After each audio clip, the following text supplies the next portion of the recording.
नमस्कार, मैं दीपेश पटेल और आप देख रहे हैं राजनीति मंच।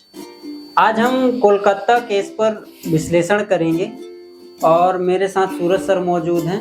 हम दोनों का पक्ष रखने वाले हैं, लड़की की तरफ का भी और लड़के की तरफ का भी। जो घटना हुआ उसके लिए हम संवेदना व्यक्त करते हैं। दुखद घटना हुआ, लड़की को न्याय मिलना चाहिए। सीबीआई जांच कर रही है, निष्पक्ष तरीके से जांच करे और सरकार है वो निष्पक्ष तरीके से जांच कराए, इस पे पूरा ध्यान दे और ऐसी घटनाएं सामने न आए। लेकिन जो घटना होना था वो हो चुका। अब हम इस पे एक विश्लेषण करना चाहेंगे, लड़की की तरफ से भी और लड़के की तरफ से भी। तो मेरे साथ सूरज सर मौजूद हैं, हम इन्हीं से चर्चा करते हैं। तो सर, जैसे ये केस हुआ, अब केस तो हो चुका है, जो बलात्कार का मामला सामने आया है, तो इस पे जैसे जो मामला सामने आया है, तो इस पे आप क्या निष्कर्ष देखते हैं? जैसे जो घटना तो हो चुका है इस पे, है ना, तो इस पे आप क्या बोलना चाहेंगे इस केस पर? नमस्कार दीपेश भाई एवं नमस्कार देशवासियों।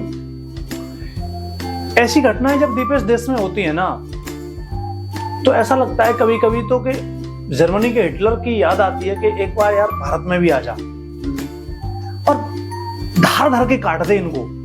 जिस प्रवृत्ति के दुष्ट इस भारत में फैल गए हैं वायरस की तरह, जो हर साल एक गंदगी ऐसी कर देते हैं कि भारत को शर्म से सिर झुकाना पड़ता है, भारत माँ को आंसू बहाने पड़ते हैं।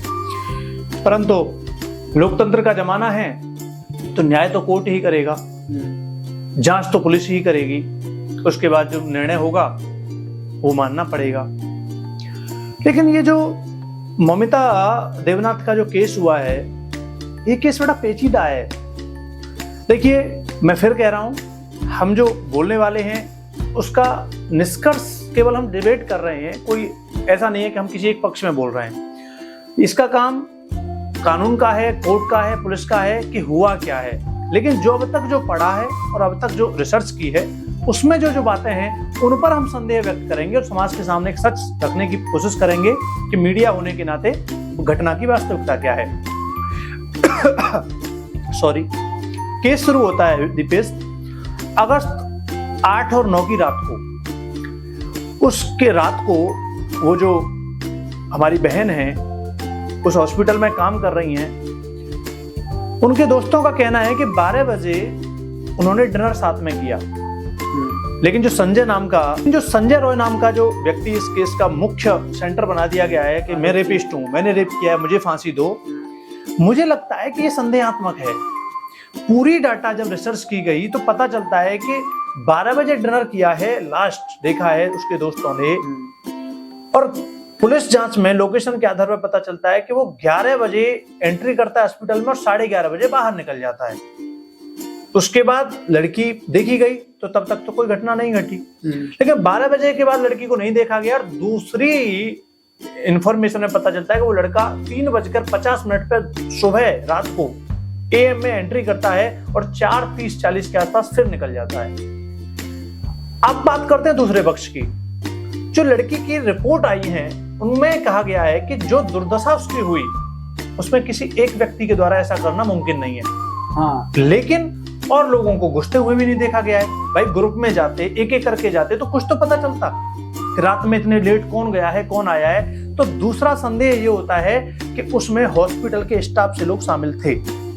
हाँ, ये हो सकता है क्योंकि वो जैसे रिपोर्ट सामने आया था डॉक्टर का, तो उसमें एक का वो वर्णन नहीं है, कई लोगों का कांड बताया गया है। वो अकेले का हो भी नहीं सकता। जैसे तस्वीर आए हैं वो अकेले का नहीं लगता जी। तो अब इस जांच में क्या होता है, जांच चल रही है, उसको अरेस्ट किया गया। अब देखने वाली सोचने वाली बात यह है कि रिपोर्ट ये भी कह रही है कि वो नशे में था, और नशे में जब व्यक्ति है और जिस प्रकार उसकी हत्या हुई है, एक नशे में व्यक्ति इतनी आसानी से किसी की हत्या नहीं कर सकता। दूसरा पेज, जहां उनकी बॉडी पाई गई वो 4th फ्लोर पर है, जहां कोई कैमरा नहीं है। अब एक अनजान व्यक्ति के साथ वो लड़की वहां तो जाएगी नहीं 4th फ्लोर पर। अगर वो वहां सोने गई हैं तो सीधी सी बात है उन्होंने लॉक भी लगाया होगा। बिना किसी जानकारी के व्यक्ति के कोई व्यक्ति किसी के पास जा नहीं सकता। तो इस केस में मुझे जो लग रहा है वो सीधा सा ये है कि जरूर उनके रिलेशन में रहे दोस्त, या बहुत बड़ी बात नहीं है कि कोई BF जिनके साथ उनका झगड़ा हुआ हो, और उन्होंने एक मीटिंग रखी हो कि हम रात को मिलेंगे, बात करेंगे कि क्या होता है। उस मीटिंग में क्या हुआ हो सकता है कि जो ट्रस्ट है या जो हॉस्पिटल है, जो संस्था है, उसका ही कोई बेटा या कोई भतीजा या कोई उस क्षेत्र का राजनीतिक एमएलए एमपी का कोई व्यक्ति भतीजा इस केस में इन्वॉल्व हो। बहुत ज्यादा संभावना है इस चीज हाँ, ऐसे मामले तो सामने आते हैं। क्योंकि वो जो संजय रॉय नाम का व्यक्ति है वो चीख के कह रहा है कि मैंने रेप किया, मुझे फांसी दो। ऐसा कभी नहीं हुआ है। तो ऐसा तो नहीं लग रहा है कि मतलब जबरदस्ती उससे कबूल करवाया जाए। हाँ, व्हाई नॉट, क्यों नहीं हो सकता। जबरदस्ती कहा जा रहा हो कि तेरा तो हो सकता है उसका कोई फ्यूचर ही ना हो, हाँ। कि हम तुझे 10-20 लाख रुपए, करोड़ रुपए दे देंगे, तो कैसे जेल भी में चला जा, बाद में तुझे छुड़ा देंगे। बाद में तुझे केस को लंबा खिंचवा देंगे 10-20 साल। ऐसे भारत में हो ही रहा है। हाँ। अब देखो इसमें राजनीति भी मोड़ ले रही है। ममता जो मुख्यमंत्री है वहां की, पश्चिम बंगाल की, तो वो प्रोटेस्ट पर उतर आई है। प्रोटेस्ट पे भाई मुख्यमंत्री हो तुम फांसी दिलवाओ, तुम केस में तुम क्यों प्रोटेस्ट कर रहे हो?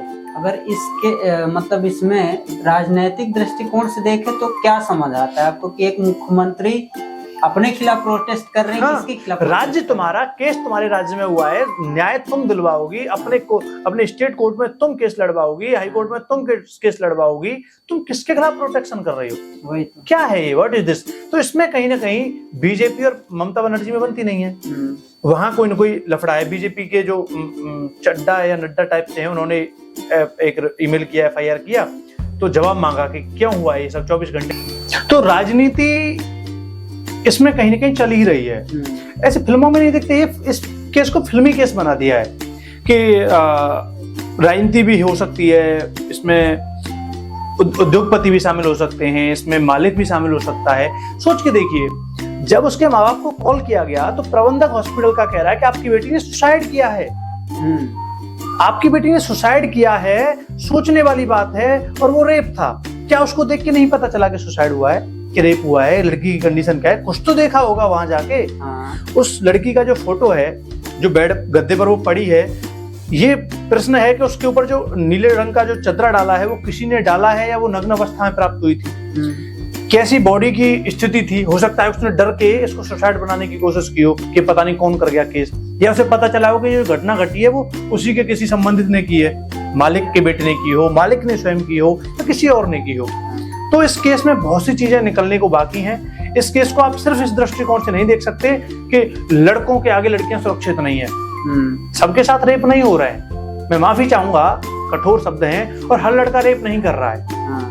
ये बहुत ज्यादा समझने की जरूरत है। अभी आपको मैं दिखा सकता हूँ, काफी ट्विटर पर पोस्ट है लड़कियों के द्वारा कि पर्सन को दोषी ठहराओ, पूरी जाति को नहीं, पुरुष जाति को दोषी मत ठहराइए। जो मतलब इसमें पूरा मर्द जाति को दोष ठहरा दिए गए कि मर्द जात होते ही है। भाई अब दूसरा दृष्टिकोण है। मैं माफी चाहूंगा, मेरी भी पूरी संवेदना है, लेकिन हम विश्लेषण कर रहे हैं कि लड़की के साथ अगर दुर्घटना घटी है तो क्या लड़की ने कुछ गलती ऐसी की है जिससे कि आगे आने वाली लड़कियां ये गलती न करें? इसमें मैं कमजोरी नहीं दिखा रहा और लड़कों को बहुत बड़ा मर्द साबित नहीं कर रहा हूं। ये निखालस ही बेहुदी बात होगी। मैं पहले ही कह रहा हूं कि लड़के ने, जिसने भी ये किया है, उसे तो फांसी होनी ही है।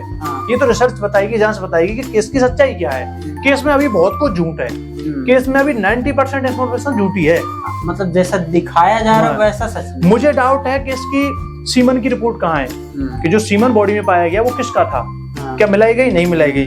अभी ये तक नहीं पता चल रहा है कि जब डॉक्टर कह रहे हैं एक व्यक्ति का हाथ नहीं है तो 4-5 व्यक्तियों का रेप का सीमन कहाँ है? कहाँ है वो रिपोर्ट? वो व्यक्ति कहाँ है? वो लोग कहाँ हैं? क्या पूरे हॉस्पिटल में कैमरे नहीं है क्या? पूरे हॉस्पिटल में 10-20 हजार लोग रात को आते हैं? 100-200 लोग तो होंगे। सबको जांचो, सबकी डिटेल निकालो, कौन किसके पास मिलने आया। इतना बड़ा भी केस नहीं है कि 24 घंटे में पता ना चल पाए देश को। सीबीआई हमारे देश की इतनी कमजोर नहीं है। सीबीआई तभी कमजोर रहती है जब उसके हाथों को पीछे बांध दिया जाता है कि तुम्हें रिपोर्ट उतनी ही देनी जितनी हम दे पाएंगे। डॉक्टरों ने क्यों नहीं दी सीमन की रिपोर्ट कि किसका सीमन है उसकी बॉडी में, कहाँ है, कैसे है?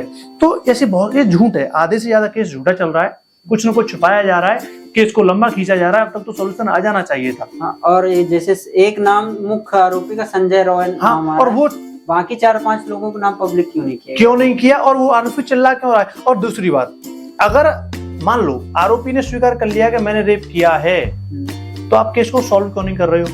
फिर फांसी दो, खत्म करो केस को। अगर सॉल्व नहीं कर रहे हो तो किस चीज की जांच चल रही है वो बताइए। इतना पेचीदा खींच क्यों रहे हैं, लंबाई? राजनीतिक मोड़ क्यों दे रहे हैं इसको? प्रोटेक्शन का मोड़ क्यों दे रहे हैं? डॉक्टर के साथ ये जो घटना घटी है, देखो अभी कुछ दिन पहले 8-7 साल की बच्ची के साथ एक रेप हुआ था, ऑटो वालों ने किया था, जो हुआ था उसमें तो इतना प्रोटेक्शन नहीं किया था लोगों ने।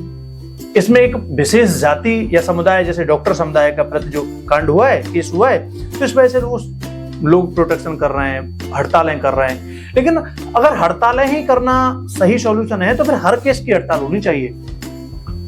जैसे अब केस लगातार सामने आ रहे हैं, बेंगलोर वाले बस केस की बात नहीं कर रहे हैं, उत्तराखंड का केस सामने आया, बिहार का केस सामने आया, हमारे एमपी के बिहारी मतलब शहडोल जिले से केस सामने आया, उसमें तो आरोपी शायद 69 ईयर का था, 69 ईयर और लड़की नाबालिग सोचिए।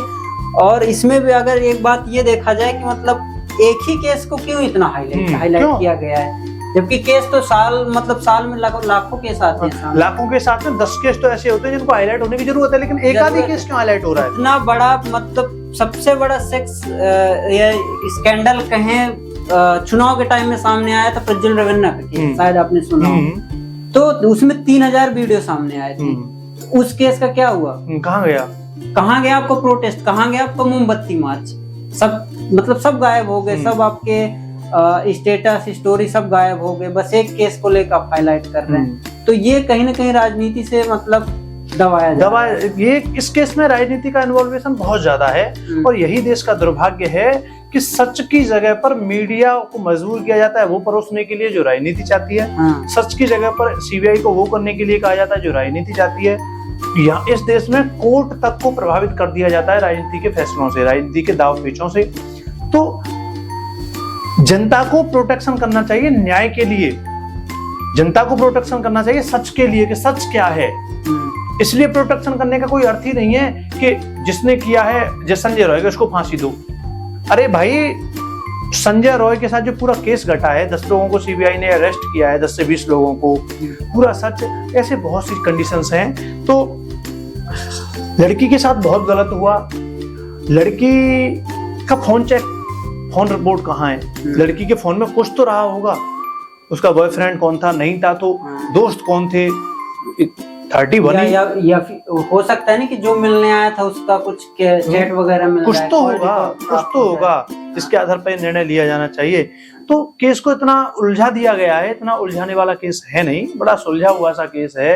इतनी बड़ी संस्था की बिल्डिंग में ये केस हुआ है, वहाँ इतने सीसीटीवी कैमरेज होते हैं। 12 बजे तक जब दोस्त कह रहे हैं हमारे साथ है, तो 12 से 5 बजे के बीच में तुम इतनी देर रात को लाखों लोग तो आएंगे नहीं हॉस्पिटल में, 1000 लोग आ गए होंगे, कभी नहीं आ सकते, 100 लोगों से ज्यादा आए ही नहीं होंगे, न गए होंगे हैं। तो 100 लोगों के तुम फोटो नहीं देख सकते, कौन आया कौन गया, क्या नहीं पता किया जा सकता। 4th फ्लोर में कैमरे नहीं थे, इंटर गेट में तो कैमरे होते हैं। 3rd फ्लोर में तो होंगे कैमरे, 2nd फ्लोर पर तो होंगे कैमरे, 1st फ्लोर को छोड़ो, 2nd फ्लोर में कौन कौन ऊपर गया चेक कर लो।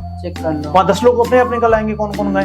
तो इसमें चेक किया नहीं जा रहा है ना, करना नहीं चाह रहे हैं लोग, ऐसा नहीं है कि हाँ, ये भी हुआ था ना कि अभी मतलब कुछ लोग प्रोटेस्टर घुस गए थे अंदर, हॉस्पिटल में तोड़ फोड़ किए। तो इतनी बड़ी पुलिस व्यवस्था के होते हुए इतने लोग कैसे अंदर कैसे घुस गए? भाई इतना बड़ा केस था, तुमको ध्यान रखना था कि ऐसा केस बिगड़ना नहीं चाहिए सीबीआई के आने से पहले। हो सकता है सबूत मिटाना चाहा हो किसी ने।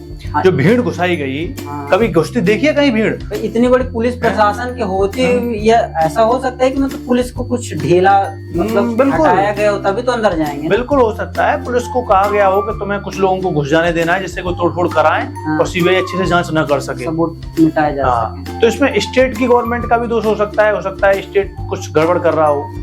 जो मुख्यमंत्री हैं वो प्रोटेक्शन खुद ही कर रहे हैं, किसके विरोध में कर रही हो तुम? कि तुम्हारी जिम्मेदारी है कि तुम प्रोटेक्ट किससे मांग रही हो? मुख्यमंत्री तुम हो या मोदी जी है वहां के? तुम बीजेपी के विरोध में प्रोटेक्शन कर रही हो, हमें न्याय दो। बीजेपी से न्याय मांग रही हो कि तुम खुद न्याय करवाओ, अपने हाईकोर्ट में खुद केस को लड़वाओ और न्याय दिलवाओ उस लड़की को। तो ऐसे बहुत से प्रश्न हैं इस चीज को लेकर, बड़ी गंभीर मुद्दा है, क्या कर सकते हैं। लेकिन जनता, मैं एक ही चीज कहूंगा लड़कियों को लिए कि जो देखो, एक दृष्टिकोण बहुत गलत फैलाया जा रहा है कि लड़की सुरक्षित नहीं है। आखिर इसमें एक सवाल ये भी है कि मतलब आखिर ये रेप के मामले आती नहीं क्यों, मतलब रेप होता ही क्यों? रेप मैं बता तो रहा हूं कि ये बहुत भ्रामक भ्रांति फैलाई जा रही है कि लड़की सुरक्षित नहीं है। लड़की तो सुरक्षित है लेकिन लड़के शिक्षित नहीं है, आपके लड़के संस्कारित नहीं है। दूसरी चीज, लड़की तो झांसी वाली रानी भी थी, लड़की तो पद्मावत भी थी, हजारों नहीं करोड़ों भारत की लड़की तो अभी फोगाट जो गोल्ड मेडल फोगाट है, उसके ये भी 4-5 बहनें हैं, वो कोई रेप करके दिखा दे उसका 10 लड़कों का मुंह तोड़ के हाथ में दे देगी। अगर बात लड़की लड़के का ही अंतर है तो। और दूसरी चीज, मैं खुद शारीरिक रूप से खूब सक्षम हूँ, अकेला 4 लड़कों को मैं कहीं मिलता हूँ तो मेरे साथ वो हर हरकत की जा सकती है जो एक लड़की के साथ की जाती है। अगर मैं 4 लोगों को कहीं अकेला मैं भी मिल रहा हूँ ना तो सारी हरकतें मेरे साथ भी की जा सकती है, बस मैं लड़की नहीं हूँ इसलिए रेप नाम नहीं पड़ेगा उसका। इसमें अकेला निकलना, लड़के कौन से सुरक्षित हैं? हाँ, मारपीट तो होते हैं, छीना झपटी होती है, सामान छीन लिए जाते हैं, चाकू मार के चले जाते हैं। रेप इसलिए नहीं करते क्योंकि हमारा रेप हो नहीं सकता उस तरीके से। तो ये बड़ी समझने वाली बात है कि ये व्यवस्था सरकार की कमजोर है, या लड़की लड़के का तो कोई अंतर है ही नहीं। इसमें ये कह सकते हैं कि मतलब सुरक्षा सरकार के द्वारा प्रदान नहीं किया जा रहा है, प्रदान नहीं किया कि लड़कियों को बस नहीं किया जा रहा। हाँ, सारे देशवासियों को ही नहीं किया जा रहा। सारे देश वाले, इसमें लड़के भी असुरक्षित हैं, लड़कियां भी असुरक्षित हैं। बस ये है कि लड़की को कमजोर कह दिया गया है, लड़की को ये बलात्कार रूपी एक अजीब तरीके का ढांचा दे दिया गया है। इस वजह से ये सब घटनाएं इस रूप में चली जाती हैं और राजनीतिक मंचों को रोटी सेकने का मौका मिल जाता है। और ये भी कहना चाहूंगा कि लड़कियां मान भी लेती है इस चीज को कि हाँ हम कमजोर हैं। आप अगर एक चीज समानता मानते हो तो आप मानो ना कि हाँ हम रानी लक्ष्मीबाई हैं, रानी अवंती बाई हैं। करो, हमारे साथ कोई करके क्या दिखाता है, करो है। तो ये बड़ी समझने वाली बात है। ऐसा नहीं है कुछ भी जो प्रस्तुत किया जा रहा है, जो दिखाया जा रहा है वो मत देखो, जो छुपाया जा रहा है वो देखो। ये बहुत ध्यान रखने वाली चीज है। आपको बताया गया कि लड़कियों के रेप हो जाते हैं। अरे कैसे हो जाते हैं लड़कियों के रेप? हथियार उठा लो ना, चाकू लेके चलो साथ में, कोई मना करेगा तुमसे चाकू लेके? तुम रात को कहीं जा रही हो, कहीं तुम जॉब कर रहे हो, एक चाकू रखो साथ में बड़े वाला, और जैसे ही आए डाल दो अंदर, कर लो रेप। रखो अपने बैग में एक चाकू। क्यों नहीं है तुम्हारे पास बैग में चाकू? क्यों नहीं तुम 1 घंटे की ट्रेनिंग ले रही हो? क्योंकि कह दिया गया ना लड़की कमजोर है ना। बस एक चीज आजकल ये भी देखा जाता है कि मतलब कई में वीडियोस देखा, जैसे कि मतलब ये बोला जाता है कि रेप के मामले इसलिए आते हैं सामने कि आजकल सोशल मीडिया का बहुत इन्फ्लुएंसर है इसमें। सोशल मीडिया में लड़कियां नग्नता फैलाती हैं, छोटे कपड़ों को लेकर बहुत सारे मतलब विचार अपने अपने रखते हैं। इस चीज को लेकर मतलब क्या कहना चाहेंगे कि ये कहीं ना कहीं जिम्मेदार है छोटे कपड़े को लेकर, ये सोच के लेकर? नहीं, छोटे कपड़े रेप कराते हैं ये तो छोटी सोच का टिप्पणी हो गया। या लड़कियों की आजादी लड़कों को रेप करने के लिए उकसाती है, ये तो बहुत बहुत छोटी टिप्पणी मुझे लग रही है। छोटे कपड़े तो मैं भी पहनते हुए देखता हूँ, मेरे मन में तो नहीं आ रहा मैं रेप कर दूं किसी का छोटे कपड़े पहन रखे। ये तो बहुत ही अभद्र टाइप की सोच का टिप्पणी है। रेप बस हो जाता है, रेप तो पति भी कर रहा है पत्नी का घर में, नो बोला नहीं माना, संबंध बनाया, रेप नहीं हो गया क्या? बस जो बाहर जो एक लड़की की इच्छा के विरुद्ध जो लड़के गैंग के रूप में या अकेले या बच्ची के साथ ये जो घटनाएं घट रही हैं, ये जागरूकता की कमी है। समाज को पता होना चाहिए कि लड़की के साथ कैसा व्यवहार करना है।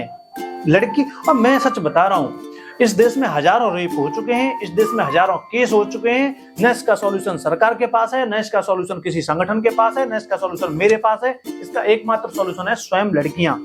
इतनी मजबूत हो जाओ कि आंख नोचने की सामर्थ्य पैदा कर लो, जो आंख टेढ़ी नजर से देखे उसको निकालने की सामर्थ्य पैदा कर लो, जो हाथ तुम्हें गंदी दृष्टि से छुए उस हाथ को तोड़ने की सामर्थ्य पैदा कर लो, जो हाथ तुम्हारे अंगों तक पहुंचे उन हाथों से उंगलियां फाड़ने की सामर्थ्य पैदा कर लो। न कोई सरकार तुम्हें बचा सकती है, न कोई लड़का तुम्हें बचा सकता है, न तुम्हारा कोई भाई तुम्हें बचा सकता है। इसलिए किसी के पास कोई सॉल्यूशन नहीं है सिवाय इसके कि लड़कियां स्वयं ताकतवर हो जाएं। ये मेरा तो एक्सपीरियंस है। इसमें एक चीज और देखा जाता है कि मतलब जो शहर में केस हुए तो वो हाईलाइट हो गए, लेकिन जो गांव में केसेस होते हैं ऐसा तो है नहीं कि गांव में मतलब बलात्कार या रेप के केस सामने बहुत होते हैं, होता है, लेकिन ये सामने क्यों नहीं आता? मतलब समाज का डर रहता है, इज्जत का डर रहता है, ये मतलब इसमें जो गांव में देखो, भारत में जिस दिन केस मान लीजिए 1 महीने में भारत में लगभग 1 लाख रेप हो रहे हैं। 1 लाख रेप का मतलब है कि लड़की की सहमति के बिना किसी दोस्त या अनजान या जानकार व्यक्ति के द्वारा किया गया उसके साथ सहवास या संबंध बनाना, वो रेप है। 1 लाख एक महीने का एवरेज निकाल लिया तो उसमें से 1 या 2 हाईलाइट होता है। कारण ये है कि अगर लड़की के साथ कोई ऐसी घिनौनी हरकत कर रहा है तो लड़की पहली बात तो माँ बाप से नहीं कह पा रही है, उसे लग रहा है कि माँ बाप मानेंगे ही नहीं इस बात को। दूसरी बात, एक रिसर्च में पाया गया है कि इन हरकतों को अंजाम देने वाला व्यक्ति 99.9% संबंधी होता है। हाँ, या तो रिश्तेदार होगा, पड़ोसी होगा या खुद परिवार का होगा। तो व्यक्ति कहे किससे, क्योंकि हर कोई तो उसकी इज्जत कर रहा है। मैंने खूब रिसर्च करी है तब ये बोल पा रहा हूँ कि वो संबंधी ही होता है, लड़की कह नहीं पाती। अब उन 1 लाख में से 1000-2000 लड़कियों ने शिकायत भी की घर, तो उनमें से अधिकांश माँ बाप ने मानी नहीं तो दब गई। दूसरी बात, माँ बाप ने मान भी ली तो पुलिस ने केस नहीं लिया। क्यों? क्योंकि ये जितनी भी घटनाएं घटती हैं गांव के लेवल पर, शहर नहीं, गांव के लेवल पर जितनी भी घटनाएं घटती हैं हमेशा एक ताकतवर लड़के या पुरुष के द्वारा घटाई जाती हैं और हमेशा एक कमजोर या गरीब परिवार की बेटी के साथ की जाती है। उनका शोषण। कभी पैसे वाले की लड़की के साथ रेप केस नहीं होते ऐसे, कभी भी एक ताकतवर या सक्षम लड़की के साथ ऐसे केस नहीं होते, मतलब अपवादों को छोड़कर, और होते हैं तो वो हाईलाइट होते हैं, होता कमजोर के ही साथ है। तो कमजोर के माँ बाप भी आवाज उठाते हैं तो उन्हें समाज के द्वारा दबा दिया जाता है। फिर एक मानसिकता बना दी गई है कि आवाज उठाई और न्याय नहीं मिला तो इतना अपमान होगा, इतनी बेइज्जती होगी कि हमारी बेटी से कोई विवाह भी नहीं करेगा। तो इन रेप को होते होते लड़की बन जाती है एक सेक्स वर्कर, माँ बाप बन जाते हैं एक उसके पिता, और समाज में बस उसकी हंसी उड़ाई जाती है, दुरुपयोग किया जाता है। या फिर एक आध बार हो गए, कुछ लड़कियां सीख जाती हैं तो वो लड़कों से संबंध ही खत्म कर देती हैं कि लड़के नाम की कौम ही बदतमीज होती है। इस प्रकार की मानसिकता बनती जाती है। बहुत सी घटनाएं घटती हैं, ऐसे करके होता है। एक केस आया था एमपी से, हमारे एमपी में मध्य प्रदेश के सीधे जिले से सामने आया था। उसमें ऐसा हुआ था कि उसमें एआई का इस्तेमाल किया था लड़कों ने लड़कियों को फंसाने के लिए। तो उसमें हुआ था ये कि स्कॉलरशिप के बहाने लड़कियों को बुलाए थे और वो ऐसा किए थे कि मतलब स्कॉलरशिप का फॉर्म भरना ये वो, और आप उनको जंगल में ले गए वो लोग, और मतलब 4-5 केसेस ऐसे हुए थे। लास्ट जो लड़की फंसी थी उसका मतलब वो हुआ था, उसने आवाज उठाया, लेकिन वो केस उतना हाईलाइट नहीं हुआ, जबकि 4-5 लड़कियों के साथ बलात्कार हुआ तो कोई उस पर आवाज नहीं उठाया। ऐसे ही है कि मतलब गांव में जो केसेस सामने आते हैं तो वो मतलब इतना हाईलाइट नहीं हो पाता है। अब एक मैं खुद दिल्ली का अनुभव शेयर करना चाहूँगा। मैं अभी मुखर्जी नगर पे रिपोर्टिंग करने गया था, तो वहाँ पे एक लड़के और 2 लड़कियां खड़ी थी। तो मैं उनसे बात किया कि मैम हम लोग यूट्यूब के लिए रिपोर्टिंग करते हैं, मेरा न्यूज़ चैनल है, और मैं इस केस पे बंगाल का केस हो गया, मैं एक केस पे बात नहीं करना चाहता, जितने भी बलात्कार के केस होते हैं मैं इन पे बात करने आया हूँ। तो आपका क्या है इस पे एक्सपीरियंस या रिव्यू कह सकते हैं कि आप क्या बोलना चाहते हैं इस केस पे, इससे रिलेटेड हम बात करेंगे। तो एक लड़की उसमें से बोली कि सॉरी भैया, इस पे हम कोई बात नहीं करना चाहते हैं, हमारे यहाँ का केस नहीं है और वैसे भी हमें इसमें कोई लेना देना नहीं। तो ऐसे मानसिकता को लेकर आप क्या कहना चाहेंगे? यही तो दुर्भाग्य है देश का कि जो घटना मेरे साथ नहीं हुई उससे मुझे कोई मतलब नहीं है, जो घटना मेरे घर में नहीं घटी उससे मुझे क्या लेना देना है। जब मेरी बहन के साथ रेप होगा मैं तब बोलूंगा। ऐसा कह सकते हैं कि जब तक खुद के घर में आग नहीं लगती तो दूसरे क्या मजाक लगता है। अभी कुछ दिन पहले मैंने एक 2 वीडियो यूट्यूब पर भी बनाई थी लव क्राइम और सोशल क्राइम को लेकर। तो एक घर में चोरी हुई, उस घर में चोरी करने के बाद उस घर की 3-4 महिलाओं के साथ सामूहिक दुष्कर्म किया गया था। हरियाणा का शायद वो केस था, मैंने वीडियो भी बनाई थी उस पर। एक केस था जिसमें एक लड़की को एडमिशन के नाम पर ठगा गया और उस टीचर ने उसके साथ महीनों सालों तक दुष्कर्म किया। मतलब वही गरीब के साथ ही आपको ये घटनाएं घटती हुई मिलेंगी। ये या तो अमीर अपनी सहमति से ही काम करते हैं, आराम से होटल वोटलों में जाके, किसके नाम पर? ओपन सोसाइटी के नाम पर, तो उनको वहां रेप का नाम दिया नहीं जाता है। गरीबों में ओपन सोसाइटी नाम की कोई चीज होती नहीं है, और समाज का दबाव, समाज की ये सब चीजें, अशिक्षा इतनी होती है तो वहां हवसी दरिंदे के रूप में काम किया जाता है। तो वहां उस लड़की के साथ महीनों सालों तक रेप किया गया। वो प्रेग्नेंट हो गई 1-2 बार, उसके बाद पता चला। अभी कुछ दिन पहले मैं देख रहा था दिल्ली में एक ऑफिसर ने एक अपने दोस्त की शायद लड़की थी जो उसके साथ रहती थी, उसके साथ रेप किया। वो सस्पेंड हो गए, दोनों हस्बैंड वाइफ थे। वो ऐसे हजारों केस हो रहे हैं इस देश में। तो बड़ी ही सजगता की और सावधानी की जरूरत है। बेसिकली लड़कियों को जरूरत है, लड़कों के सुधारने से कुछ क्यों नहीं होने वाला है, क्योंकि बहुत कुछ हो चुका है, लड़के नहीं सुधर रहे हैं। सरकार भी उस स्तर पर दंड नहीं दे रही है कि चौराहे पर लटका के गोली मरवाए, और इतनी गोलियां मरवाए कि 2 से 6 हड्डियों में एक एक गोली प्रत्येक हड्डी के नाम कर दी जाए कि उसको पीतल में दाग संस्कार करना पड़े, हड्डियां तो बचे ही नहीं उसकी बॉडी में। ऐसे दंड देने पड़ेंगे सरकार को, लेकिन वो भारत की सरकार नहीं देगी, क्योंकि लोकतंत्र कहते हैं इसको, और ये कैसा लोकतंत्र है मेरी समझ में नहीं आता कि एक बेटी सुरक्षित नहीं है, बेटी का जीवन सुरक्षित नहीं है, तुम लोकतंत्र के दावे कर रहे हो। तो जो लोकतंत्र का पालन नहीं कर रहे हैं, जो एक बेटी को सुरक्षित नहीं जीने दे रहे हैं, तो उनके लिए तो दंड रखो, ऐसा दंड के रूह कांपने के लिए मजबूर कर दे सामने वाले को, लेकिन नहीं है। तो मेरा बेटियों से, अपने देश की बहनों से एक रिक्वेस्ट है कि आज से ही शाम को एक क्लास ज्वाइन कर लो जूडो कराटे की। माँ बाप से रिक्वेस्ट है, भाइयों से रिक्वेस्ट है कि अपनी बहन के लिए 500 रुपये हर महीने बचाओ और उसे एक क्लास ज्वाइन कराओ जूडो कराटे की, सिखवाओ, हड्डियों को मजबूत करवाओ और उन्हें स्वतंत्र छोड़ दो। इस और जहां बदतमीजी करता मिले मुंह तोड़ देना जब कॉल करना कि मेरे साथ छेड़छाड़ की थी। जब तक स्वयं बेटियां मुंह तोड़कर हाथ में नहीं देंगी ना, सक्षम नहीं बनेगी, तब तक सॉल्यूशन नहीं निकलेगा। मतलब सरकार कोई भी आए जाए, कोई मतलब इस चीज को, ममता बनर्जी हो, मोदी जी हो, योगी जी हो, बस दंड देने की प्रक्रिया अलग अलग हो सकती है इनकी, लेकिन जब जिंदगी के साथ खिलवाड़ होगी तो काहे का दंड।